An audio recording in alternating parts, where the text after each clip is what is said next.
Calgary Police Service has charged 3 people in relation to the theft of jerseys and other personal property from a Southwest home. On Thursday, July 9th, 2015, police were called to a residence in the community of Windsor Park for reports of a break-and-enter in a detached garage. The culprits made off with a bike, golf clubs, and approximately 30 jerseys, rugby jerseys, valued at approximately $20,000. On Sunday, July 12th, 2015, a box containing some of the jerseys was found by a member of the public who had recognized the items in relation to a story in the news about the initial theft. 2 days later, on July 14th, members of District 4 Break-and-Enter Detail and the District 4 Operations Team executed a search warrant on a residence in the 1700 block of 35th Street Southeast. A large amount of stolen property was located, including golf clubs and the bike originally reported stolen with the jerseys. Following an investigation by the District 1 Break-and-Enter Detail, District 2 Operations Team, Break-and-Enter Detail, and the District 4, a suspect in the case was located at a hotel in the 4600 block of 16th Avenue Northwest. On Wednesday, July 15th, 2015, 3 people were located inside a room within the hotel, along with a number of the missing jerseys. As a result, the following people have been charged in relation to this incident. Brian Clow, 24 years old, has been charged with 3 counts of break-and-enter to commit an offense, dangerous operation of a motor vehicle, 2 counts of breach of a recog, 1 count of possession of a stolen property over $5,000, and 3 counts of possession of stolen property under $5,000. He will appear in court next on July 24th, 2015. Tricia Clow, 25, has been charged with break-and-enter to commit an offense, with 2 counts of possession of stolen property under $5,000. She was also arrested in relation to 27 outstanding criminal warrants, 5 Traffic Safety Act warrants, and she'll appear in court on July 30th. Thirdly, Tyler Swain, 26 years, has been charged with 3 counts of possession of stolen property under $5,000 and 2 counts of breaching an undertaking. He will appear in court on July 24th as well. So that's it. Just open up questions at this point. So where did this person spotted this jerseys? Where did he see them? The box of jerseys, I can't remember the address at this point. They fell off a truck on the roadway, so he grabbed the box, took a look through it, noticed the jerseys. It was at that point where he recognized the jerseys and remembered the news story from a couple nights before and contacted police at that point. Any indication as to motive? Were they going to resell the jerseys? We don't know what they planned on doing with the jerseys. What was it that linked up the jerseys to the apartment or the address where you eventually saw the stolen stuff? Yeah, we did. The individual who found the jerseys on the roadway, he had provided some information which led us to identifying a good possible suspect at that point. There was a secondary investigation at the residence where the search warrant was conducted. That's where we found the bicycle and golf clubs, which were able to link to this investigation. And the hotel room was a separate investigation as well. That's just where we found quite a few of the jerseys and the suspects we had identified already. So. Was it a license plate? A license plate, sorry?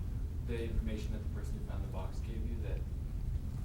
Yeah, they provided a picture of the vehicle. Yeah. Oh, okay, so it's the vehicle that led you to the place. Yeah. And then what in the apartment? Is it an apartment? Yes, it was. What in the apartment led you To the hotel? Nothing in the apartment led us to the hotel. It was just the identification that so the officer identified the individual in a stolen vehicle near the hotel, and it was linked because of the same individual. So.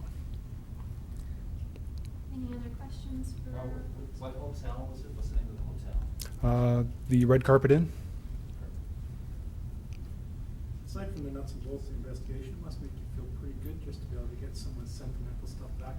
It's certainly. I mean, we don't always get to return property to people, so it certainly feels good that insurance gets them, especially keepsakes and stuff that means something to people. So, yeah. How often do people get away with stuff like this? In terms of other investigations, or? Yeah, like, sort of common thefts, not huge, items like this, garage thefts and stuff like that. How often do people get away with it? I don't have stats on that, I guess. I mean, people do get away with it, obviously. We don't catch everybody. This is just one of those situations where we had a lot of help from the public, neighbors. The media played a big role in this as well with the news stories. So that kind of fed us some information that led us down that path. So. Sometimes, so the jerseys, or part of the jerseys, or some of them fell off the back of a pickup truck. That's right. Sometimes it's just luck that you guys are able to solve this stuff. It was luck in that piece of it for sure, and it was luck in the sense that he'd seen the news story and that the complainant had reported it, and there was a news story, so people were aware. So yeah, sometimes it is luck, and sometimes it's we just follow the evidence and the investigation where it goes. So. If they hadn't fallen off the truck, do you think you would have, we'd likely be here today with all this stuff? The majority of the jerseys were found in the hotel, and that's a separate investigation that led to that. So I think we would have recovered the majority of the jerseys. All the property, I can't say for sure. Can you explain what that separate investigation was? Not at this time. No. Any other questions? for Are us? these three sports persons or they do deal with the sports players? I'm sorry? These three that you have arrested, they have the background in sports or they are dealing with the sports stuff? Are these sports memorabilia dealers? Not that I know of, no. All three that you arrested, were they all in the room at the red carpet? Yes, they were. Are the two with the same last name, are they married or brothers and sisters? Siblings. And is this everything that had been stolen? Yes. How many jerseys exactly? 30. 30 exact on Yeah. the list? And the people who were arrested, are they known to have stolen a lot of other things for a lot of other cases? And did this case help you solve, other cases similar? I can't speak about their criminal history, so. But just, were there other stolen things from other cases? There was other property, like we mentioned, at the hotel and the apartment, and there's other investigations into that property at this point. So. So it might be a bit of a sort of domino effect. So there might be It more. could be, I don't want to speculate, but certainly the investigators are looking into the property. Was there some surveillance video from the Windsor Park home? The Windsor, Aided you? at the Windsor Park home, Well, where the B&E? yeah, the neighbor of the complainant had CCTV, and there's some images of the individuals there and a vehicle that was driving by. The And truck. that's right, yeah, and So that. it clearly matched the truck that the citizen described. It was actually a separate truck, but Was it? yeah, but the individuals seen on the CCTV at the house, that led us to identify them. So. How much is all this goods worth? That's made just over $20,000. Including the above? Yes.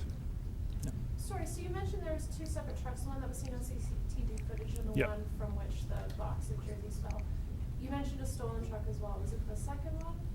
I can't confirm. It wasn't the same truck that was found at the hotel where Oh. our suspect was found. So, Right. yeah. So there was a different truck that was found at the hotel than the one that the box fell out of? Yes. Gotcha. What day did the stuff fall out of the back of the truck? That was July 12th. Yeah. And Okay. To be clear, it was an apartment on 17th Avenue? That's right. Yeah. What district? That would be 4 District. Just to clarify, the person who found the box, did they have any relation at all to any of the other players, or were they just genuinely a random bystander? Just genuinely a random bystander. Yeah. You were pretty choked when you found out what had happened, when you discovered the items had been stolen. What was your reaction, and how did you find out from police that items had been recovered? Yeah, it was a process, really. We went to our neighbors and tried to find out if they'd seen anything. One of our neighbors did have the video footage, so we quickly hit the social media. We were lucky enough to get picked up by the general media to do a story quite quickly and get the word out there, and it was amazing after that, just one thing after another. And as the evidence built, police were fantastic and the media stayed on it, and at the end of the day, we got everything back. How does it make you feel seeing all your stuff there?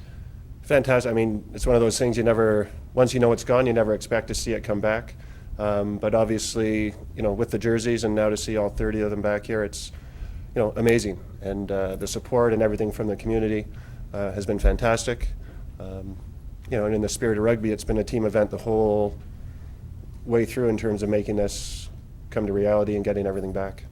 Can you speak at all to the significance of these jerseys? I mean, obviously, you've collected a fair amount over the years. Yeah, I mean, we could go through each one, but really at the end of the day, for many years, rugby was amateur. In '95, it turned professional, but the currency early on was the fact that you'd play a game against the opponent, and at the end of the game, you'd switch your jersey as a sign of respect. And so instead of having 30 Canadian jerseys, you end up with a nice array of, memories, and vice versa on the other side. So, as they build up and collect, and at the end of the day, really, a lot of times they're for charity auctions and things like that. They're used to sell on and raise money for good causes. So that's the real currency at this point. What makes these so valuable? It's really just memorabilia. People buy a Flames jersey that's been game worn as opposed to a replica jersey. Each of these jerseys comes with an individual story, an actual game that it played in, maybe a player on the other team that's an international superstar. And so each one has a slightly different currency value, but again, for me, they all come with a great story and most of the time memories, unless you forget the game.